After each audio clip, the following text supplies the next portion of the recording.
Hi hello ನಮಸ್ತೆ, ನಾನು ರಾಜು ಅಷ್ಟೇ. ನೀವು ನೋಡ್ತೀರಾ centre point Kannada YouTube channel. Satish ಜಾರಕಿಹೊಳಿಗೆ ಶಾಕ್ ಕೊಟ್ಟಂಥ ಸಿದ್ದರಾಮಯ್ಯ, ಅತಿ ದೊಡ್ಡ ನಿರ್ಧಾರ ಕೈಗೊಂಡಂಥ ಕಾಂಗ್ರೆಸ್ ಹೈಕಮಾಂಡ್. ಕೆ ಸರ್ಕಾರದಲ್ಲಿ 3 DCM ಪಟ್ಟ ಫಿಕ್ಸ್ ಆಯಿತಾ? ಏನಿದು ಹೊಸ ಅಪ್ಡೇಟ್? ಇವೆಲ್ಲವನ್ನು ನೋಡೋದಕ್ಕಿಂತ ಮೊದಲು ಇಲ್ಲೇ ತನಕ ನಮ್ಮ ಚಾನಲ್ನ ಸಬ್ಸ್ಕ್ರೈಬ್ ಮಾಡಿಲ್ಲ ಅಂದರೆ ಈಗಲೇ ಸಬ್ಸ್ಕ್ರೈಬ್ ಮಾಡಿ, ಜೊತೆಗೆ ಕಾಮೆಂಟ್ಗಳ ಮುಖಾಂತರ ತಮ್ಮ ಅಭಿಪ್ರಾಯವನ್ನು ತಿಳಿಸಬಹುದು. ಎಸ್ ವೀಕ್ಷಕರೇ, ಇವತ್ತು ಶಾಸಕಾಂಗದ ಪಕ್ಷದ ಸಭೆಯಾಗುತ್ತೆ ವಿಧಾನಸೌಧದಲ್ಲಿ. ಅದಾದ ನಂತರ ಒನ್ಲೈನ್ ಅಜೆಂಡವಾಗಿ ಇದೀಗ DK ಶಿವಕುಮಾರ್ ಅವರನ್ನು ಶಾಸಕಾಂಗ ಪಕ್ಷದ ನಾಯಕರನ್ನಾಗಿ ಘೋಷಣೆ ಮಾಡಲಾಗುತ್ತೆ. ಅದು ಕೂಡ ಸಿದ್ದರಾಮಯ್ಯನೇ ಸ್ವತಃ ಈ ಘೋಷಣೆಯನ್ನು ಮಾಡುವಂಥ ಸಾಧ್ಯತೆ ಇದೆ ಎನ್ನುವಂಥ ಸೂಚನೆ ಇದೀಗ ಹೈಕಮಾಂಡ್ ಕೂಡ DK ಶಿವಕುಮಾರ್ ಅವರಿಗೆ ಕೊಟ್ಟಿದೆ ಮತ್ತು ಸಿದ್ದರಾಮಯ್ಯನವರು ಕೂಡ ಆ ಸೂಚನೆಯನ್ನು ಪಾಸ್ ಮಾಡಾಗಿದೆ. ಇವತ್ತು 4 ಜನ MLAಗಳು ಈ ಶಾಸಕಾಂಗದ ಪಕ್ಷದ ಒಂದು ಸಭೆಗೆ ಗೈರಾಗ್ತಾರೆ. ಅದರಲ್ಲಿ ಪ್ರಮುಖವಾಗಿ KN ರಾಜಣ್ಣ ಇರಲ್ಲ, ಅದು ಯಾಕಂತ ಎಲ್ಲರಿಗೂ ಗೊತ್ತಿದೆ. ಜೊತೆಗೆ ಒಬ್ಬ MLA ಅವರು ತಂದೆಯವರು ತೀರ್ಕೊಂಡಂಥ ಕಾರಣಕ್ಕಾಗಿ ಅವರು ಕೂಡ ಇರಲ್ಲ. ಜೊತೆಗೆ ಒಬ್ಬ MLA ಹಜ್ ಯಾತ್ರೆಗೆ ಹೋದ ಕಾರಣಕ್ಕಾಗಿ ಕೆಲವೊಂದು ಕಾರಣವನ್ನು ಕೊಟ್ಟಿದ್ದೀಗ 3-4 MLAಗಳು ಈ ಶಾಸಕಾಂಗದ ಪಕ್ಷ ಸಭೆಯಿಂದ ಹೊರಗೆ ಇರ್ತಾರೆ. ಇದು ಒಂದು ಅಪ್ಡೇಟ್. ಆದರೆ ಸಿದ್ದರಾಮಯ್ಯನವರು ಸ್ವತಃ ಇದೀಗ ತನ್ನ ಆಪ್ತರಾಗಿರುವಂಥ, ತನ್ನ ಜೊತೆಗಿರುವಂಥ, ತನ್ನ ಈ 8 ವರ್ಷದ ಮುಖ್ಯಮಂತ್ರಿ ಅವಧಿಯಲ್ಲಿ ಹೆಲ್ಪ್ ಮಾಡಿದಂಥ, ಸಹಾಯ ಮಾಡಿದಂಥ ಸಿದ್ದರಾಮಯ್ಯನವರು ಸತೀಶ್ ಜಾರಕಿಹೊಳಿಗೆ ಶಾಕ್ ಕೊಟ್ರ. ಇದು ಈಗ ಗಮನಿಸಲೇಬೇಕಾದಂಥ ವಿಷಯ. ಯಾಕಂದರೆ ಸಿದ್ದರಾಮಯ್ಯನವರು 26ಕ್ಕೆ ಹೈಕಮಾಂಡ್ ಮೀಟ್ ಮಾಡುವ ವೇಳೆಗೆ 25ಕ್ಕೆ ಸುದ್ದಿಗೋಷ್ಠಿ ಕರೆದು ಸತೀಶ್ ಜಾರಕಿಹೊಳಿ ಹೇಳ್ತಾರೆ, ಯಾಕೆ ಸುಮ್ಮನೆ ಗಡಿಬಿಡಿ ಮಾಡ್ತಾ ಇದ್ದೀರಾ? 26 ಮಂಗಳವಾರ 11 ಗಂಟೆ ಎಲ್ಲವೂ ಫೈನಲ್ ಆಗುತ್ತೆ, ಒಬ್ರು ಹೋಗ್ತಾರೆ ಒಬ್ರು ಬರ್ತಾರೆ ಅನ್ನುವಂಥ ನಗುಮುಖದ ಮಾತನ್ನು ಹೇಳಿದರು. ಅದಾದ ನಂತರ ಎಲ್ಲೋ ಒಂದು ಕಡೆ ಈ ಹೈಕಮಾಂಡ್ ಪ್ರಹಸನ ಅಥವಾ ಅಧಿಕಾರ ಹಸ್ತಾಂತರ ಅಥವಾ ಸಿದ್ದರಾಮಯ್ಯನವರ ಕೆಳಗಿಳಿಸುವ ಒಂದು ಪ್ರಯತ್ನದಲ್ಲಿ ಸತೀಶ್ ಜಾರಕಿಹೊಳಿ ಕೈವಾಡ ಇತ್ತ? ಅಫ್ಕೋರ್ಸ್ ಗೊತ್ತಿಲ್ಲ. ಆದರೆ ಅಂಥದ್ದೊಂದು ಸಂಶಯ, ಅಂತ ಒಂದು ಗೊಂದಲ ಸಾಮಾಜಿಕ ಜಾಲತಾಣದಲ್ಲಿ ಅಥವಾ ದೊಡ್ಡ ದೊಡ್ಡ ಮಾಧ್ಯಮದಲ್ಲಿ ಹರಿದಾಡ್ತಾ ಇತ್ತು. ಜೊತೆಗೆ ಸತೀಶ್ ಜಾರಕಿಹೊಳಿ ಅವರು 37 MLAಗಳ ಸಹಿಯನ್ನು ಪಡ್ಕೊಂಡು ಇವರು ಸಿದ್ದರಾಮಯ್ಯನ ಜೊತೆಗಿಲ್ಲ ಅಥವಾ DK ಪರವಾಗಿ ಬ್ಯಾಟ್ ಬೀಸುವಂಥ ಒಂದು 37 MLAಗಳ ಸಹಿಯನ್ನು ಸಂಗ್ರಹ ಮಾಡಿ ಖರ್ಗೆ ಅವರಿಗೆ ಕೊಟ್ಟಿದ್ರು ಎನ್ನುವಂಥ ಮಾಹಿತಿ ಬಹಿರಂಗವಾಗಿತ್ತು. ಅದಕ್ಕೂ ಕೂಡ ಉತ್ತರಿಸಿದಂಥ ಜಾರಕಿಹೊಳಿ ಅಂಥದ್ದೇನು ಕೆಲಸ ಮಾಡಿಲ್ಲ, ಬದಲಾವಣೆ ಅನಿವಾರ್ಯ, ರಾಜಕೀಯದಲ್ಲಿ ಒಬ್ಬರು ಬರ್ತಾರೆ ಮತ್ತು ಒಬ್ಬರು ಹೋಗ್ತಾರೆ ಅನ್ನುವಂಥ ಮಾತನ್ನು ಹೇಳಿದರು. ಜೊತೆಗೆ ನೀವು ಮುಂದಿನ ಅಹಿಂದ ನಾಯಕರಾಗ್ತಾರೆ ಅನ್ನುವಂಥ ಪ್ರಶ್ನೆ ಕೇಳಿದಾಗಲೂ ಕೂಡ ಅವರು ಹೇಳಿದಷ್ಟು, ಹೌದು, ನಾನು ಮುಂದಿನ ಅಹಿಂದ ನಾಯಕನಾಗ್ತೇನೆ, ಒಬ್ಬ ಹೋದ ನಂತರ ಆ ಜವಾಬ್ದಾರಿಯನ್ನು ಹೊರಬೇಕು, ಆ ಜವಾಬ್ದಾರಿ ನಾನು ಹೊರ್ತೇನೆ ಅನ್ನುವಂಥ ಮಾತನ್ನು ಹೇಳಿದರು. ಅದಾದ ನಂತರ ನಿನ್ನೆ ಒಂದು ವಿಷಯ ಹರಿದಾಡಿತ್ತು. ಅದೇನೆಂದರೆ ಸತೀಶ್ ಜಾರಕಿಹೊಳಿ ಅವರಿಗೆ ಸುರ್ಜೇವಾಲಾ ಮತ್ತು ವೇಣುಗೋಪಾಲ್ ಅವರು ಕರೆ ಮಾಡಿ KPC ಅಧ್ಯಕ್ಷ ವಹಿಸ್ಕೊಳ್ತೀರಾ ಅನ್ನುವಂಥ ಮಾತನ್ನು ಕೇಳಿದಾಗ ಸತೀಶ್ ಜಾರಕಿಹೊಳಿಯರ ಕಡೆಯಿಂದ ಬಂದಂಥ ಒಂದು ಉತ್ತರ ಅಂದರೆ, ನನಗೆ KPC ಅಧ್ಯಕ್ಷ ಸ್ಥಾನ ಕೊಡೋದಾದರೆ ಅದರ ಜೊತೆಗೆ ಒಂದು ಮಿನಿಸ್ಟ್ರು ಕೂಡ, ಸಚಿವ ಸ್ಥಾನ ಕೂಡ ಕೊಡಬೇಕು ಅನ್ನುವಂಥ ಮಾತನ್ನು ಹೇಳಿದರು. ಆದರೆ ಅದಕ್ಕೆ ಉತ್ತರ ಕೊಟ್ಟಂಥ ಸುರ್ಜೇವಾಲಾ ಅಥವಾ ವೇಣುಗೋಪಾಲ್ ಅವರು, ನಿಮಗೆ ಒಂದು ಪೋಸ್ಟನ್ನು ಮಾತ್ರ ಕೊಡ್ತೇವೆ, ನೀವು KPC ಅಧ್ಯಕ್ಷರಾಗಬೇಕು ಅಥವಾ ಸಚಿವರಾಗಬೇಕಾ, ಎರಡರಲ್ಲಿ ಒಂದು ಡಿಸೈಡ್ ಮಾಡಿ ಹೇಳಿ ಅನ್ನುವಂಥ ಕಡ್ಡಿ ತುಂಡು ಮಾಡದಂತೆ ಹೇಳಿಬಿಟ್ರು ಹೈಕಮಾಂಡ್. ಇದರ ಅರ್ಥ ಇಷ್ಟೇ, ನಿನ್ನೆ ದೆಹಲಿಗೆ ಹೋದಂಥ ಸಿದ್ದರಾಮಯ್ಯ ಸತೀಶ್ ಜಾರಕಿಹೊಳಿ ಪರವಾಗಿ ಒಂದೇ ಒಂದು ಮಾತನಾಡಿಲ್ಲ. KPC ಅಧ್ಯಕ್ಷ ಸ್ಥಾನವಾದರೂ ಕೊಡಿ, ಸಚಿವ ಸ್ಥಾನವಾದರೂ ಕೊಡಿ, ಆದರೆ ಅವರ ಬೆಂಬಲಿಗನಾಗಿ ಅವರ ಪರವಾಗಿ ನಾನು ಏನೂ ಕೇಳಿಲ್ಲ ಎನ್ನುವಂಥ ಕಡ್ಡಿ ತುಂಡ ಆದಂಥ ಒಂದು ಮಾತನ್ನು ಹೈಕಮಾಂಡ್ಗೆ ತಿಳಿಸಿದ್ದಾರೆ. ಹೀಗಾಗಿ ಇದೀಗ ಸತೀಶ್ ಜಾರಕಿಹೊಳಿ ಅವರಿಗೆ ಒಂದು KPC ಅಧ್ಯಕ್ಷ ಸ್ಥಾನ ಸಿಕ್ಕರೆ ಸಚಿವ ಸಂಪುಟದಿಂದ ಹೊರಗಿರಬೇಕಾಗತ್ತೆ. ಒಂದು ವೇಳೆ ಸಚಿವ ಸಂಪುಟದಲ್ಲಿ ಸ್ಥಾನ ಬೇಕಂದರೆ ಅವರಿಗೆ KPC ಅಧ್ಯಕ್ಷ ಸ್ಥಾನ ಇಲ್ಲ.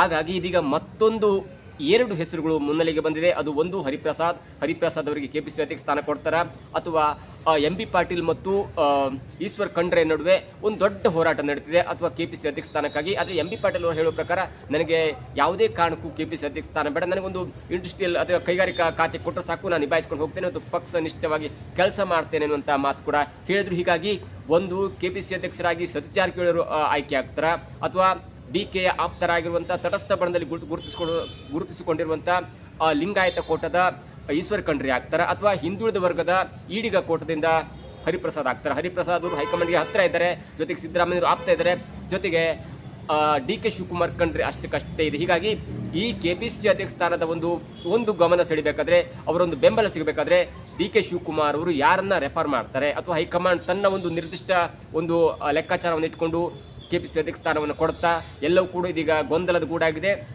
ಒಂದು ಹಂತಕ್ಕೆ ಸತೀಶ್ ಜಾರಕಿಹೊಳಿ ಅವರಿಗೆ ಸಿದ್ದರಾಮಯ್ಯನವರು ಅತ್ಯಂತ ದೊಡ್ಡದಾದಂಥ ಶಾಕನ್ನು ಕೊಟ್ಟಿದ್ದಾರೆ. ಜೊತೆಗೆ ಇದೀಗ ಹೈಕಮಾಂಡ್ ಕೂಡ ಅಂತ ಒಂದು ನಿರ್ಧಾರವನ್ನು ತೆಗೆದುಕೊಂಡಿದೆ. ಒಂದು ಲೆಕ್ಕದ ಪ್ರಕಾರ ಸತೀಶ್ ಜಾರಕಿಹೊಳಿ ಅವರಿಗೆ ಕೇವಲ KPCC ಅಧ್ಯಕ್ಷ ಸ್ಥಾನ ಸಿಗುವಂಥ ಎಲ್ಲ ಸಾಧ್ಯತೆ ಇದೆ. ಒಂದು ವೇಳೆ ಅದು ಆಗಲಿಲ್ಲ ಅಂದರೆ ಪರಮೇಶ್ವರ್ ಅವರಿಗೂ ಕೂಡ ಕೇಳಿದ್ರಂತೆ, ನೀವು ಆಗ್ತೀರಾ ಅಥವಾ ನೀವು KPCC ಅಧ್ಯಕ್ಷ ಸ್ಥಾನಕ್ಕೆ ನೀವು ಮನಸ್ಸಿದೆಯಾ ಅಂತ ಕೇಳಿದಾಗ ಇಲ್ಲ ನನಗೆ ಅಷ್ಟೇನು ಮನಸ್ಸಿಲ್ಲ ಅನ್ನುವಂಥ ಮಾತು ಕೂಡ ಹೇಳಿದರೆ, ಅವರಿಗೆ DCM ಪಟ್ಟ ಕೊಡ್ತಾರಾ ಅಥವಾ ಒಂದು ಸಚಿವ ಸ್ಥಾನ, ಈ ಗೃಹ ಸಚಿವ ಸ್ಥಾನ ಇದೆಯಲ್ಲ ಅದನ್ನೇ ಮುಂದುವರ್ಸ್ಕೊಂಡು ಹೋಗ್ತಾರಾ, ಇವೆಲ್ಲವೂ ಕೂಡ ಕಾದು ನೋಡಬೇಕು. ಆದರೆ 3 DCM ಎನ್ನುವಂಥ ಒಂದು ಮಾತುಕತೆ ಇದೆಯಲ್ಲ ಅದು ಹೈಕಮಾಂಡ್ ಹಂತದಲ್ಲಿ ಫೈನಲ್ ಆಗಿದೆ ಅನ್ನುವಂಥ ಒಂದು ಲೆಕ್ಕಾಚಾರ ಇದೀಗ ಹರಿದಾಡ್ತಿದೆ. ನಾವು ಹೇಳಿದ ಪ್ರಕಾರ DK ದರ್ಬಾರ್ನಲ್ಲಿ ಯಾವುದೇ DCM ಇರಲ್ಲ ಅನ್ನುವಂಥ ಮಾತು ಕೂಡ ಹೇಳಿದ್ವಿ. ಅದು ಈಗಲೂ ಕೂಡ ನಮ್ಗೆ ಹಾಗೆ ಅನಿಸುತ್ತೆ. ಆದರೆ ಈಗ ಹರಿದಾಡ್ತಿರುವಂಥ ಸುದ್ದಿ ಅಥವಾ ಬರ್ತಾ ಇರುವಂಥ ಸುದ್ದಿ ಪ್ರಕಾರ 3 DCMಗಳು ಫೈನಲ್ ಆಗಿದೆ. ಅದರಲ್ಲಿ ಒಬ್ಬರ ಹೆಸರು ಇದೀಗ ಹೊರಗೆ ಬಂದಿದ್ದು ಮಲ್ಲಿಕಾರ್ಜುನ್ ಖರ್ಗೆ ಅವರ ಮಗನಾಗಿರುವಂಥ ಪ್ರಿಯಾಂಕ್ ಖರ್ಗೆ ಅವರನ್ನು ಕೂಡ DCM ಮಾಡ್ತಾರೆ ಅನ್ನುವಂಥ ಮಾತು. ಅದಕ್ಕೆ ಬೇರೆ ಬೇರೆಯಾದ ಕಾರಣ ಇದೆ. ಪ್ರಿಯಾಂಕ್ ಖರ್ಗೆ ಅವರು ಯಾವ ಥರದಲ್ಲಿ RSS ಅನ್ನು ಎದುರಿಸಿದ್ರು, ಅದು ಯಾವ ಥರದಲ್ಲಿ RSS ಪಥಸಂಚಲನವನ್ನು ಪಬ್ಲಿಕ್ ರೋಡಲ್ಲಿ ವಿರೋಧ ಮಾಡಿದರು, ಅವ್ರ ಮೇಲೆ ಕೇಸ್ ಹಾಕಿದ್ರು. ಜೊತೆಗೆ ಅದರ ವಿರುದ್ಧವಾಗಿ ಮೋಹನ್ ಭಾಗವತ್ ಅವರೇ ಬಂದು ಬೆಂಗಳೂರಿಗೆ ಬಂದು ಪ್ರೆಸ್ ಮೀಟ್ ಮಾಡುವಂಥ ಹಂತಕ್ಕೆ ಬಂತು. ಒಂದು ಹಂತಕ್ಕೆ ಪ್ರಿಯಾಂಕ್ ಖರ್ಗೆ ಅವರು ಆ ಒಂದು ಹೋರಾಟದಲ್ಲಿ ಭಾಗಶಃ ಗೆದ್ದಿದ್ರು ಅಂತ ಹೇಳ್ಬೋದು. ಹೀಗಾಗಿ ಮುಂದಿನ ನಾಯಕನಾಗಿ ಬೆಳೆಯಬಹುದು, ದಲಿತ ನಾಯಕನಾಗಿ ಬೆಳೆಯಬಹುದು ಅನ್ನುವಂಥ ಕಾರಣಕ್ಕಾಗಿ ಪ್ರಿಯಾಂಕ್ ಖರ್ಗೆ ಅವರಿಗೆ DCM ಪಟ್ಟ ಫಿಕ್ಸ್ ಆಗಿದೆ ಅನ್ನುವಂಥ ಮಾತು ಇದೀಗ ಕೇಳಿಬರ್ತಿದೆ. ಅದಕ್ಕೂ ಕೂಡ DK ಶಿವಕುಮಾರ್ ಅವರು ಮನಸ್ಸು ಅಂದರೆ ಹೂ ಹೊಂದಿದ್ದಾರೆ ಅಥವಾ ಅದನ್ನು ಕೂಡ ಒಪ್ಪಿದ್ದಾರೆ ಅನ್ನುವಂಥ ಮಾತು. ಆದರೆ ಇನ್ನೂ 2 DCM ಹುದ್ದೆ ಸ್ವಲ್ಪ ಗೊಂದಲ ಇದೆ. ಒಂದು ಮುಸ್ಲಿಂ ಕೋಟಾದಿಂದ, ಮುಸ್ಲಿಂ ಸಮುದಾಯದಿಂದ ಒಬ್ಬರನ್ನು ಆಯ್ಕೆ ಮಾಡಬೇಕಂದ್ರೆ ಜಮೀರ್ ಅಹಮದ್ ಅವರು ತಮಗೆ ಬೇಕೆನ್ನುವಂಥ ಒಂದು ಬೇಡಿಕೆಯನ್ನು ಇಟ್ಟಿದ್ದಾರೆ. ಆದರೆ DK ಶಿವಕುಮಾರ್ ಅವರು UT ಖಾದರ್ ಅವರ ಪರವಾಗಿ ಮನಸ್ಸು ಇದೆ ಅಥವಾ ಅವ್ರ ಪರವಾಗಿ ಒಲವಿದೆ ಅನ್ನುವಂಥ ಮಾತಿದೆ. ಒಂದು ವೇಳೆ UT ಖಾದರ್ ಅವರನ್ನ DCM ಮಾಡಿದ್ರೆ ಓಕೆ ಅನ್ಬೋದು. ಯಾಕಂದರೆ ನೀವು ಜಮೀರ್ ಅಹಮದ್ ಖಾನ್ ಮತ್ತು UT ಖಾದರ್ ಅವರ ನಡುವೆ ಇದ್ದಂಥ ಒಂದು ವ್ಯತ್ಯಾಸ ಅಂದರೆ ಜಮೀರ್ ಅಹಮದ್ ಖಾನ್ ಅವರು ಮುಸ್ಲಿಂ ನಾಯಕನಾಗಿ ಬೆಳೆದಿದ್ದಾರೆ, ಮುಸ್ಲಿಂ ಜನಾಂಗದ ಒಬ್ಬ ದೊಡ್ಡ ಲೀಡರ್ ಆಗಿ ಬೆಳೆದಿದ್ದಾರೆ. ಆದರೆ ಅದೇ ಮುಸ್ಲಿಂ ಸಮುದಾಯದ UT ಖಾದರ್ ಅವರು ಅಷ್ಟು ತಮ್ಮ ಧರ್ಮದ ಬಗ್ಗೆ ಜಾಸ್ತಿ ಮಾತಾಡೋದಾಗಲಿ, ತಮ್ಮ ಧರ್ಮದ ಬಗ್ಗೆ ಎತ್ತಿ ಹಿಡಿಯೋದಾಗಲಿ ಯಾವುದು ಕೂಡ ಇಲ್ಲ. ಅವರಿಗೆ ಹಿಂದೂ, ಮುಸ್ಲಿಂ, ಕ್ರಿಸ್ತ ಎಲ್ಲರನ್ನೂ ಒಂದೇ ಥರ ನೋಡ್ತಾರೆ. ಆದರೆ ಜಮೀರ್ ಅಹಮದ್ ಅವರು ಪಕ್ಕಾ ಮುಸ್ಲಿಂ ನಾಯಕನಾಗಿ ಬೆಳೆದಿದ್ದಾರೆ ಮತ್ತು ಎಲ್ಲೇ ಏನು ಸಮಸ್ಯೆ ಆದರೂ ಕೂಡ ಒಬ್ಬ ಮುಸ್ಲಿಂ ನಾಯಕನಾಗಿ ಅವರು ಗುರುತಿಸ್ಕೊಳ್ತಾರೆ. ಆದರೆ ದಾವಣಗೆರೆಯಲ್ಲಿ ಆದಂಥ ಒಂದು ಸ್ವಲ್ಪ ವ್ಯತ್ಯಾಸ ಅವರಿಗೆ ಸ್ವಲ್ಪ ಹಿನ್ನಡೆ ಆಗ್ಬೋದು. ಹೀಗಾಗಿ ಮುಸ್ಲಿಂ ಕೋಟಾದಿಂದ UT ಖಾದರ್ ಆಗ್ತಾರಾ ಅಥವಾ ಜಮೀರ್ ಅಹಮದ್ ಖಾನ್ ಆಗ್ತಾರಾ ಅದು ಕೂಡ ಕಾದು ನೋಡಬೇಕು.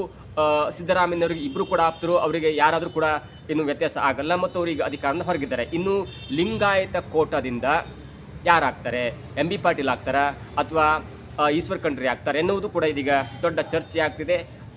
ಒಂದು ಹಂತಕ್ಕೆ DK ಶಿವಕುಮಾರ್ ಅವರಿಗೆ ಈಶ್ವರ್ ಖಂಡ್ರೆ ಬಗ್ಗೆ ಜಾಸ್ತಿ ಒಲವಿದೆ. ಹಾಗಾಗಿ ಒಂದು ವೇಳೆ KPCC ಅಧ್ಯಕ್ಷ ಸ್ಥಾನ ಸಿಗಲಿಲ್ಲ ಅಂದರೆ DCM ಕೂಡ ಆಗಬಹುದು ಈಶ್ವರ್ ಖಂಡ್ರೆ ಅವರು. ಆದರೆ MB ಪಾಟೀಲ್ ಅವರ ಕಡೆ ಅಷ್ಟು ಒಲವಿಲ್ಲ ಎನ್ನುವಂಥ ಚರ್ಚೆ ಕೂಡ ಆಗ್ತಿದೆ. ಇನ್ನು ಬೆಳಗಾವಿಯ ಒಂದು ರಾಜಕಾರಣಕ್ಕೆ ಬಂದರೆ ಲಕ್ಷ್ಮೀ ಹೆಬ್ಬಾಳ್ಕರ್ ಅವರಿಗೆ ಕೂಕ್ ಕೊಡುವಂಥ ಎಲ್ಲ ಸಾಧ್ಯತೆ ಇದೆ.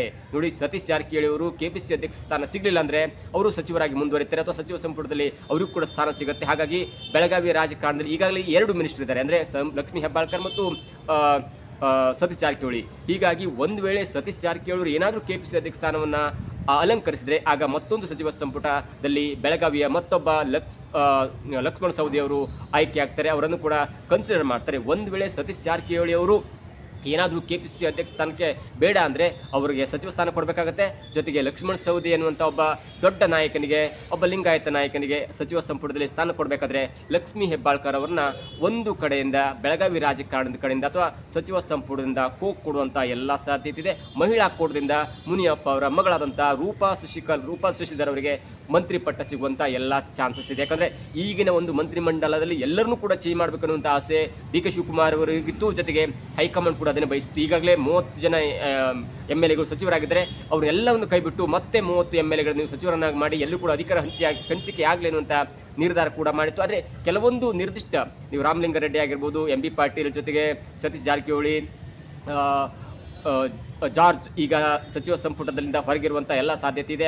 ಅವರು ನೇರವಾಗಿ ಹೇಳಿದರೆ DK ಶಿವಕುಮಾರ್ ಅವರ ನೇತೃತ್ವದ ಸರ್ಕಾರದಲ್ಲಿ ನಾನು ಇರಲ್ಲ, ನಾನು ರಾಜ್ಯಸಭೆ ಸದಸ್ಯರನ್ನಾಗಿ ಮಾಡಿ ಜೊತೆಗೆ ನನ್ನ ಕ್ಷೇತ್ರವನ್ನು ತನ್ನ ಮಗನಿಗೆ ಬಿಟ್ಟುಕೊಡಿ ಅನ್ನುವಂಥ ಒಂದು ಅಹವಾಲನ್ನು ಹೇಳಿದ್ದಾರೆ ಅನ್ನುವಂಥ ಮಾತು ಇದೀಗ ಚರ್ಚೆ ಆಗ್ತಿದೆ. ಹೀಗಾಗಿ ಪರಮೇಶ್ವರ್ ಆಗಿರ್ಬೋದು, MB ಪಾಟೀಲ್ ಆಗಿರ್ಬೋದು, ಜೊತೆಗೆ ಸತೀಶ್ ಜಾರಕಿಹೊಳಿ, ಹೀಗೆ ಕಂದಾಯ ಸಚಿವರಾಗಿರುವಂಥ ಕೃಷ್ಣ ಬೈರೇಗೌಡ, ಹೀಗೆ ಒಂದು 10 ಜನರನ್ನು ಅಥವಾ 7-8 ಜನರ ಹಳೆಯ ಸಚಿವರನ್ನೇ ಮತ್ತು ಮುಂದುವರಿಸಿ ಮಿಕ್ಕ 21-22 MLAಗಳನ್ನು ಸಚಿವರನ್ನಾಗಿ ಮಾಡುವಂಥ ಎಲ್ಲ ಸಾಧ್ಯತೆ ಕೂಡ ಇದೆ. ಅದರಲ್ಲೂ ಮುಖ್ಯವಾಗಿ ಶರತ್ ಬಚ್ಚೇಗೌಡ ಆಗಿರ್ಬೋದು, ಹೀಗೆ ಬೇರೆಯವರು ಕೂಡ ಈಗ ಸಚಿವ ಸಂಪುಟದಲ್ಲಿ ಸ್ಥಾನ ಸಿಗುವಂಥ ಆಶೆ ಇದೆ. ನೋಡಬೇಕು.